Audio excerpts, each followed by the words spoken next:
un appel à agir selon votre foi. Un appel à agir selon votre foi. Chers frères et sœurs, amis auditeurs, voici le thème de la rhapsodie des réalités de ce mercredi 29 janvier 2025. Bonjour à tous. Notre écriture d'étude est Hébreux chapitre 11, le verset 1. Hébreux chapitre 11, le verset 1.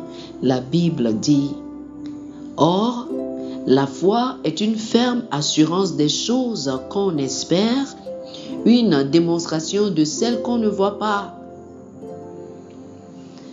Dans Luc chapitre 8, du verset 22 au verset 25, le Seigneur Jésus et ses disciples traversaient le lac lorsqu'une violente tempête s'est levée, remplissant le bateau d'eau.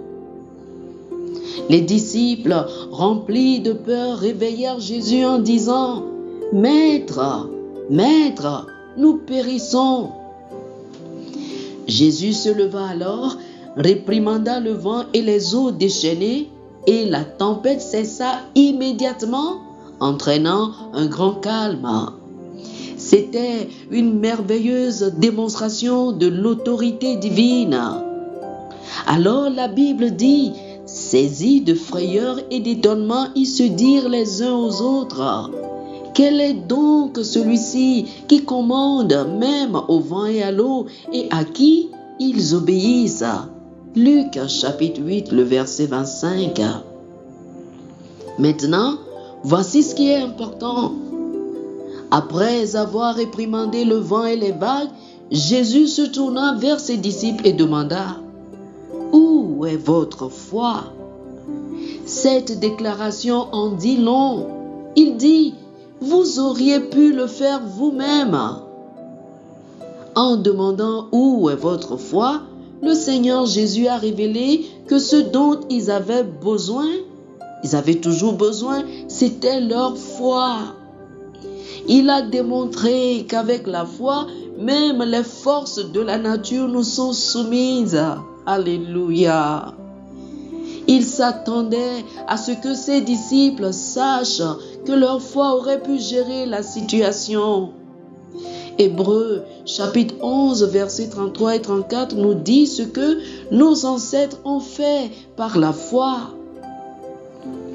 Ils vainquirent des royaumes, exercèrent la justice, obtinrent des promesses, fermèrent la gueule des lions, éteignirent la puissance du feu, échappèrent aux tranchants de l'épée.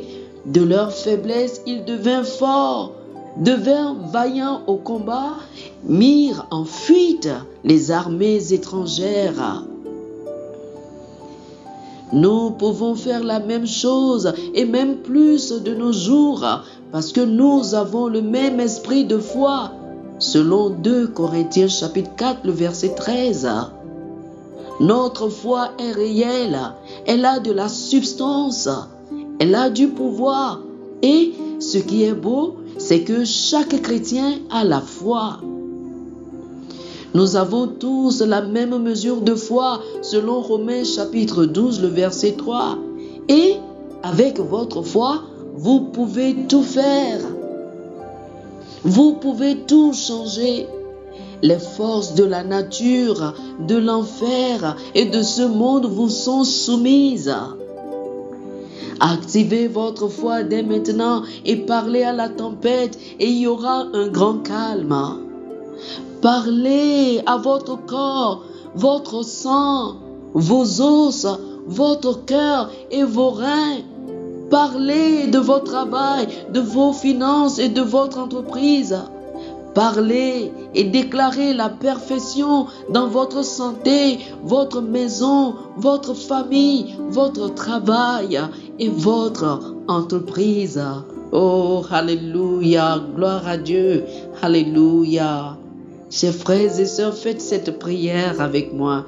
Dites ceci: cher Père, ma foi est ancrée dans ta parole et elle produit d'énormes résultats même maintenant. Je marche dans la santé, la force, la prospérité et une victoire sans fin au nom de Jésus. Amen. Oh, alléluia. Pour une étude approfondie, je vous invite à lire Marc chapitre 11 du verset 22 au verset 24, Romains chapitre 10 le verset 17 et Jacques chapitre 2 le verset 17. Marc chapitre 11 du verset 22 au verset 24, Romains chapitre 10 le verset 17 et Jacques chapitre 2 le verset 17. Que le Seigneur vous bénisse. Amen. Amen. Chers amis auditeurs, nous espérons que vous avez été bénis par ce dévotionnel. Nous vous invitons à faire de Jésus-Christ le Seigneur de votre vie. Si vous voulez recevoir le Seigneur Jésus comme le Seigneur et le Maître de votre vie, faites cette prière avec moi. Dites ceci après moi, s'il vous plaît. Ô Seigneur Dieu, je crois de tout mon cœur en Jésus-Christ, Fils du Dieu vivant. Je crois qu'il est mort pour moi et Dieu l'a ressuscité des morts. Je crois qu'il est vivant aujourd'hui. Je confesse de ma bouche que Jésus-Christ est le Seigneur de ma vie à partir d'aujourd'hui. Par lui et en son nom, j'ai la vie éternelle. Je suis né de nouveau. Merci Seigneur d'avoir sauvé mon âme. Je suis désormais un enfant de Dieu. Alléluia. Félicitations, vous êtes désormais un enfant de Dieu. Pour recevoir plus d'informations sur comment vous pouvez grandir en tant que chrétien et pour avoir une copie physique et une copie électronique de la Rhapsodie des réalités, appelez-nous sur le plus 228 91 74 69 79 plus 228 91 74 69 79. Que le Seigneur vous bénisse abondamment. Amen.